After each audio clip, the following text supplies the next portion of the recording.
Hi guys, so today is the day that we are actually getting our Model 3. We are actually waiting in the lounge over there. So we are super excited about to show you guys the car. And here it is!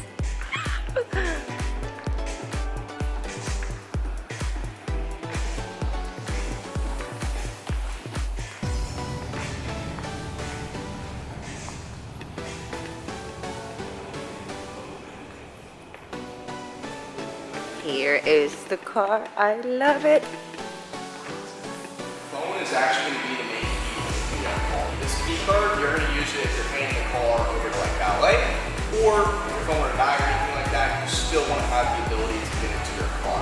So we'll go over just general functions with the key card first. Right beneath this little camera right here is a sensor. So when I tap it right there, that's when the vehicle is going to sense the key card has been applied. Now the car locked. The mirrors automatically pull behind. When I go to unlock, same exact spot, you'll see the mirrors extend. Otherwise, once you do so, you'll just use your thumb right there, 4 fingers, to open up the door. Now, if you were to start it with the key card itself, where you need to place it is right behind the cup holders. So right there. So then once you get into the car, you tap your foot on the brake, the car will start. Otherwise, since your guys' phone is going to be the main key for the vehicle, all you're going to need to do is simply just approach the car. Now once you approach the vehicle with your phone in your pocket, in your purse, it's going to register you.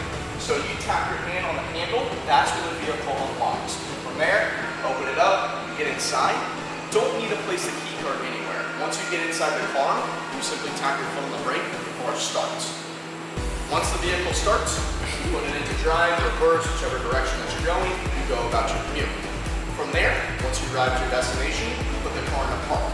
There is no on-off button, so all you need to do is physically exit the vehicle.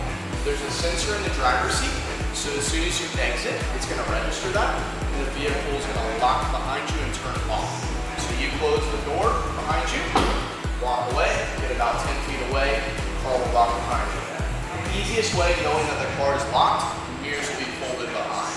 There is no beep or anything like that when the vehicle is locked. However, you always have the ability to check the status from the mobile app on your phone as well. Any questions so far when it comes to that? Cool. If you guys want to go ahead and pull up the mobile app, what we're going to do, we're going to open up the front trunk and the rear trunk. So you can open up the front and the rear trunk from the mobile app, or you can do it from the inside of the vehicle. So you're going to go to controls, and then you'll select either one. Press home. Front trunk. I told you you could screw with us, so that's what I was saying. Perfect. Oh, I got ready. So then, once you pop it, all you have to do is simply just lift up. There's no latch or anything like that you have to open. Now, if there's inactivity though, after about 30 seconds to a minute, it will re-latch itself. So you just have to close it and then re-pop it. From there, you'll see what's inside of here, a little bit of space, and then also your charge cable kits. So when it comes to charging, I'm going to expand upon what exactly each one of these do when we go through the rear trunk, because the charge port is towards the rear of the car. So I'm just going to take this with us as we move to the back of the vehicle. Otherwise, the other functions you have from here, these are going to be little clips. So when you go to the grocery store, you can simply just hang the bags over there, so you can scoop and go into the house. Put them back in position, and then also you'll have a tow bar. So in case of a Tesla or roadside incident, you do have the ability to have your car towed by roadside assistance. So it's virtually like a AAA service specifically for Teslas. So 50 miles within a service center, free tow. Now if your vehicle is inoperable, say if your MC system or something like that were to crash, you don't have the ability to drive the car. That radius now stands at 500 miles. And we even have a mobile team as well too, that's able to come to your house or your workplace to fix certain things with your cars as well. When going to close the hood, double pane along the edge. So all I'm going to do, I'm going to bring it down to this position here. Now with my palms on either side of that Tesla T towards the center, just use my body weight. Good. Awesome. We're going to move to the rear trunk next. So if you want to go ahead and pop open that rear trunk from your mobile app, you can do that as well.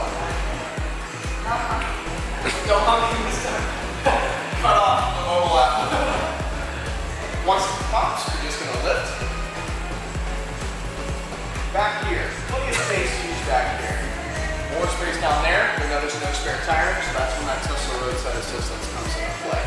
The rear seat's pulled all the way down as well too. 60-40 split, so 2 work together and then 1 works individually. But you can fold those down to generate more space if you need to put larger things in the rear trunk. Now when it comes to charging, Is that the same charger that you have on? very similar. Same type of outlet. Alright, 2 variations when you're plugging in at home. 110, it's a standard 3-prong outlet. You got plenty of these that you can find. However, the rate of charge, you're looking at about 4 miles of range for each hour of charge. So on a daily basis, how many miles are you driving? 100? Yeah. So that's the thing. It wouldn't be significant enough. This is the convenience of being able to plug in anywhere.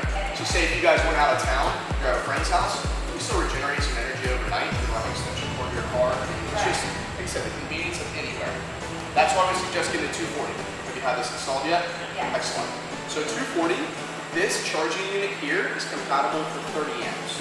So the rate of charge is going to be like mid-20s for each hour of charge. So somewhere between about 24 to 26. Now, once you plug your vehicle in, what you're going to see is you're going to see a green light with this Tesla seat.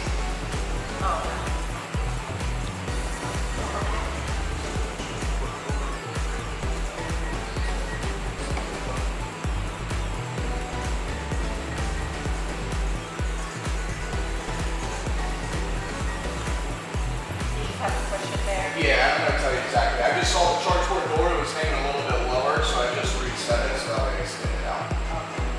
So initially before I plug my car in, it's going to be light blue. Light blue means that the charge port is unlocked. So now I have the ability to put the charge cable into the port. Congratulations. Finally, right? Yeah. That's good. Take care. I just wanted to say hi. Vehicle needs to be unlocked for you to be able to access the charge port, just like it would any other doors. It's a charge port door. So once you see that blue light, you're just going to take this one. Don't need to press any buttons. Simply just insert it into the port. Once you have a positive connection, you're going to see it's going to turn green. Now, the more charge my vehicle needs to acquire, the faster I would see this Tesla T pulsate. So as I obtain more charge, it's going to start to slow down. And eventually, once I hit my charge limit, it will turn solid green. So it's not going to draw any more energy and overcharge itself. Now, for daily use, we suggest between 80 and 90%. So that way you're not charging it to 100% every single day, so you're going to see more longevity as well too when it comes to the life expectancy of your batteries. So if you drive 100 miles a day, the habit that you're going to get into, once you get home, plug the car in. Once you wake up, you're going to regenerate that energy you used the day before. When you're ready to leave, simply press and hold on that button right there on the top. The light blue means it's unlocked. Hold. This charge port door will close behind me after about 8 seconds. Close behind you. A couple different ways you can open it up. You can simply just press in on the bottom of the reflector. It opens up for you. It'll go from the screen, your phone, or even touching that little button on there. Light blue means unlocked. Insert it in. Green, positive connection from charging. Right. Yeah, you're more than welcome to. I'm just going to clean up this stuff in the back here first. And then pull. You'll see that charge port automatically goes behind you. So close. Right now.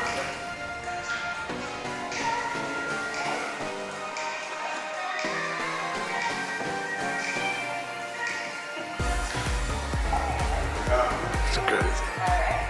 Cool. If you guys want to, I can even leave it plugged in as we're going through orientation, so that it maintains your complete charge as well.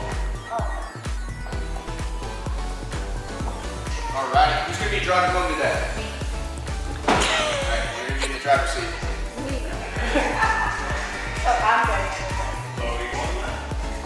No, we're going through the whole inside of the car now.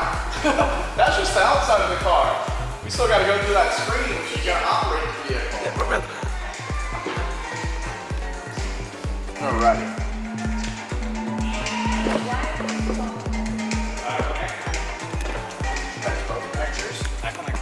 That's because he connected his, you didn't connect yours. That's not good. I don't like it. You go here. go to the little, it's a little Bluetooth icon at the top. But what we'll do, I'm gonna make sure that all you guys are connected to that. Got a good little flow that I take you guys through, so that way it shows you every single functionality of this. Okay. So what we're gonna do, I'm just gonna input, if you wanna input your name right there. So what we're gonna do, we're gonna create a driver profile. So ultimately when you guys get inside the vehicles, you guys can select your profiles. It's gonna store your seat preferences, your steering wheel preferences, your mirrors, but then also all the other general controls within the vehicle as well. So you're gonna see that you created your profile. So now what you're gonna do, you're gonna take some time to make adjustments to your seat, your steering wheel, and your mirrors. First, I would suggest doing so to your seat, because that's gonna ultimately determine the position of the steering wheel and also the mirrors. And how do I, like? Yeah, that's gonna, it's all through the screen. Oh. So where you see steering wheel, Yes. then you're gonna use, yep, exactly what it states within there. That's great. And then if you needed it to telescope in and out, then you would go to side to side. Oh, okay. So it's gonna be like this. Oh, okay. Okay, and then I'm done with that save. Save. Yep, you're gonna exit out of that. Then you're gonna do your mirrors. So go back, press that little car icon in the bottom left-hand corner, Here. and then select mirrors. All right, we'll close the doors, that way you can make your adjustments. And You can see which one it's selected on right now, and then when you do that same exact controls you did for your steering wheel, that's how it's going to adjust the mirrors. So when we say everything is from that 50-inch display, it's everything in the car. So there's only those two control studs behind the wheel, but otherwise that display is going to control the entire vehicle. I should do it. You can make changes at any point in time. You'll see at the top as well too, where it says save right beneath your name. Yeah. You can always save it or restore it to your previous setup. Save. Okay. All right, good. Yes. Cool. Just go ahead and exit out. Exit out one more time. Out there? Yep. Perfect. I'm gonna go over to the left side of the steering wheel, and then I'm gonna go through the rest of the controls within the vehicle. What might even make it easiest, when I'm in the passenger seat, I'll show you how everything is, because me doing it from the back, you might get a little bit confused. Okay. This is gonna control your turn signals, your Okay. high beams, and also two functionalities for your windshield wipers. Okay. So a brief up, you're gonna see it blinks 3 times and then it no longer populates. So see right there? Yeah. 1, 2, 3, turns off. All the way up, continuous. Okay. Same thing with the left. Brief down, it's a 3 blink, all the way down, it's continuous. Okay. Push these away from you. You will end up having auto dimming high beams. So your high beams are never gonna have to be turned on yourself. They will automatically adjust if there's a car in front of you or there's a car behind you. Oh, that's awesome. Now, if you wanted to flash them, you just pull them towards you, and you'll flash your high beams. Okay. Now from there, this little button on the end, one press in, just is gonna wipe the windshield wiper blades once. If you were to press and hold, it sprays the windshield wiper fluid and wipes accordingly.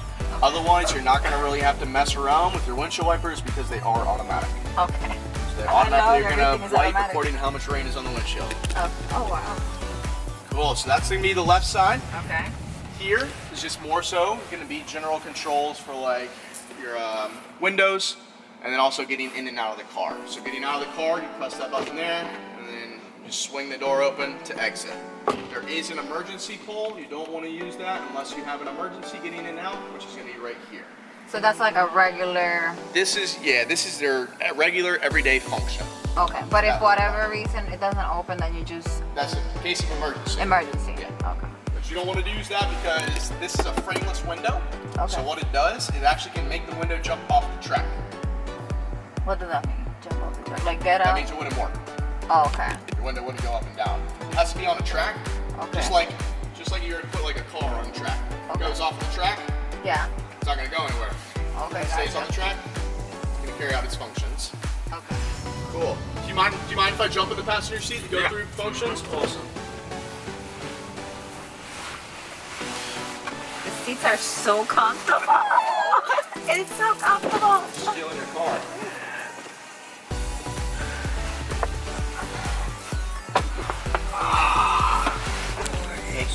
have gone pretty close. Wow. You were closing it too rough. It'll be very gentle. It's magnetic. So if you sit there and try to do this, it's just not going to work. Close, close the lid gently. Wow. Okay. All right, we're going to start from this side here, and then we'll go down and over. Okay. This is going to show you a status of your vehicle, so what's happening with the car kind of at all times. So right now, it shows the vehicle is charging.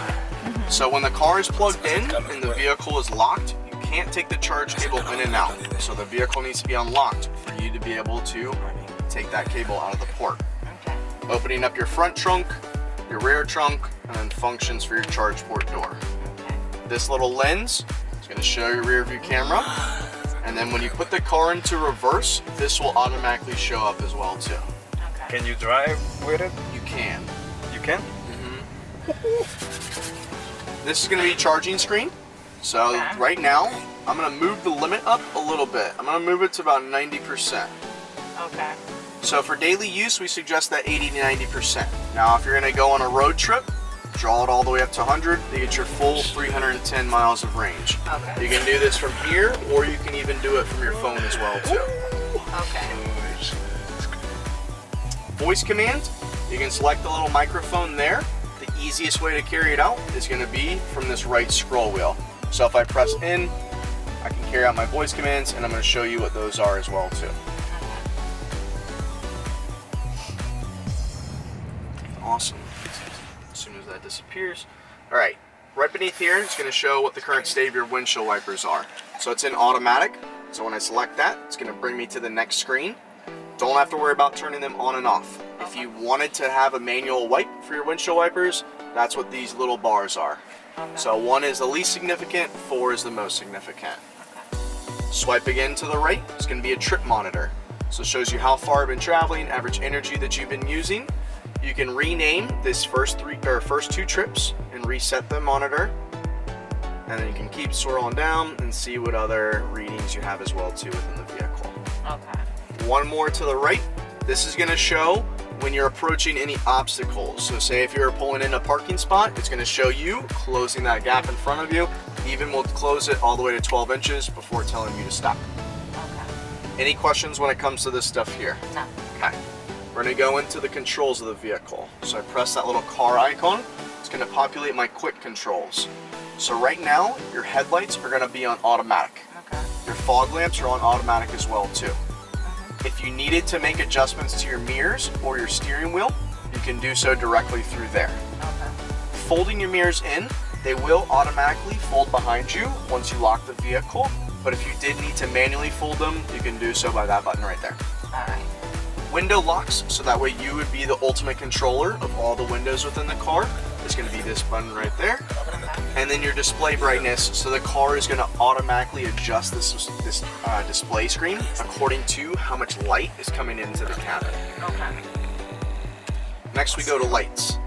So right now I'm going to turn everything onto auto, so that way once the vehicle is going to have interior lighting within your feet and the door jams, once it's dark outside, the dome lights will turn on as soon as you open the vehicle's door.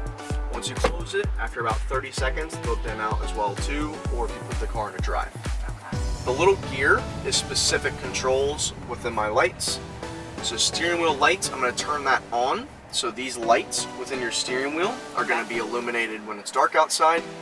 And then headlights after exit, the headlights would remain on for 30 seconds after exiting the vehicle. Okay. So do you guys need any type of illumination going into the garage or anything? Sure. No? No? Locks. You're going to see both of your guys' phones connected along with the 2 key cards.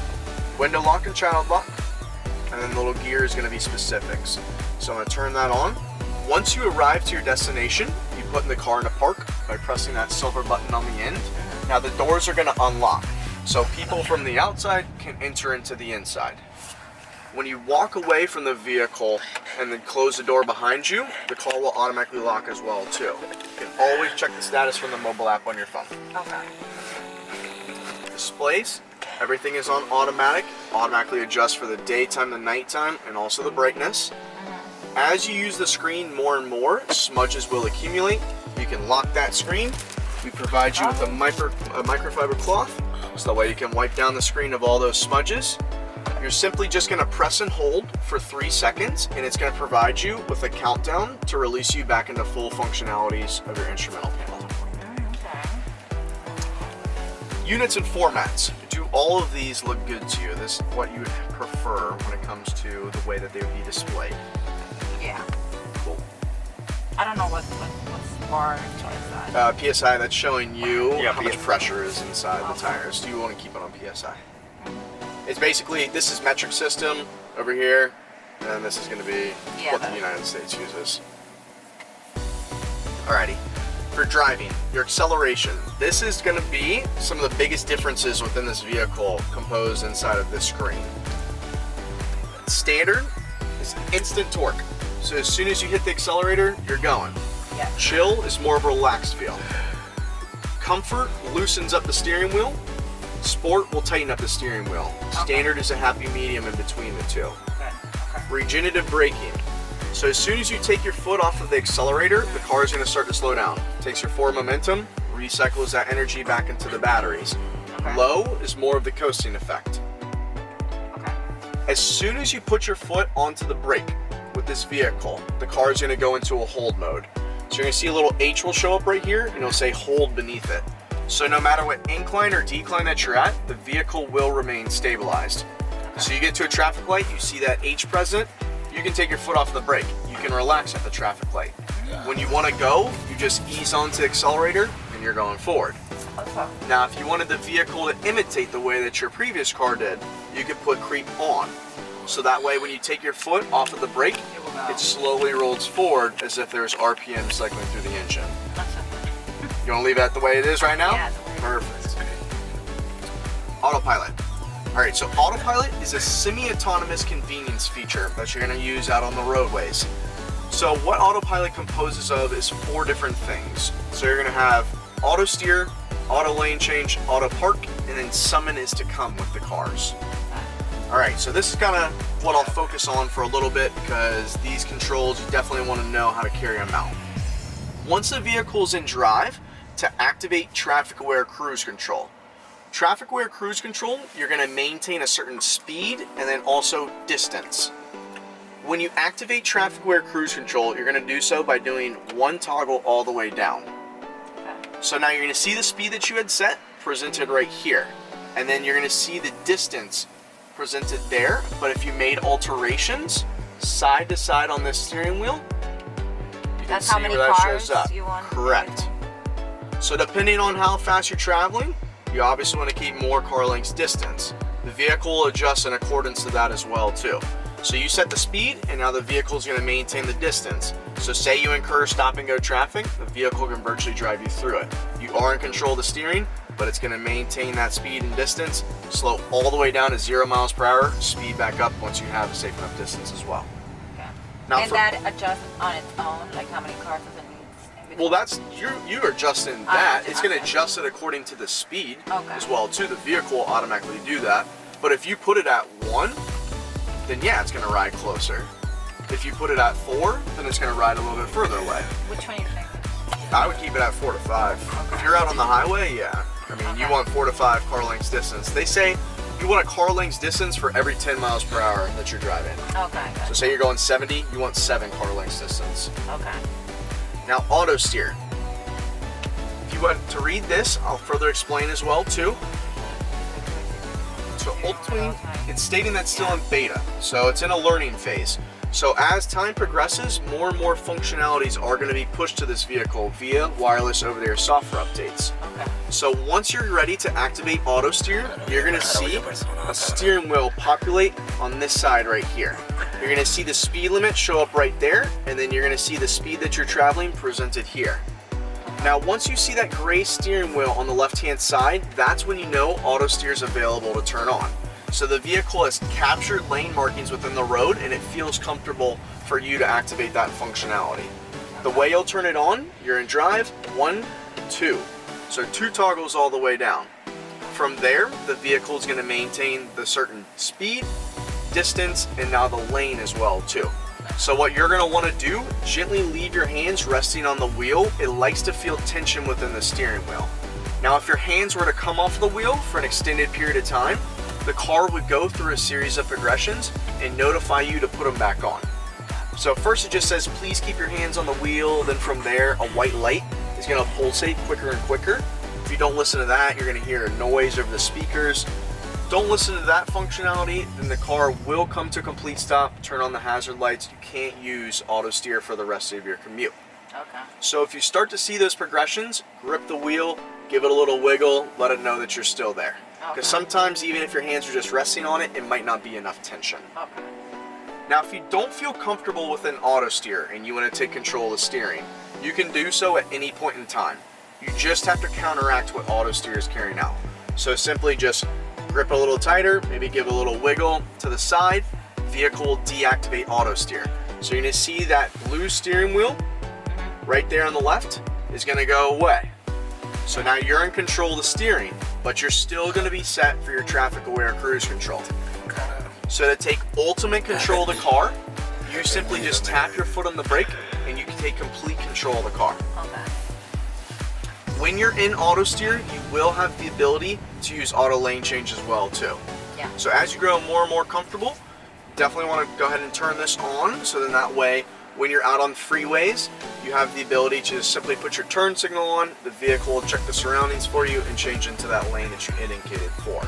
Okay. It only changes one lane at a time, so you'd have to turn your turn signal off and then repopulate it if you wanted to change another lane. Okay. Can I turn it on? Mm-hmm.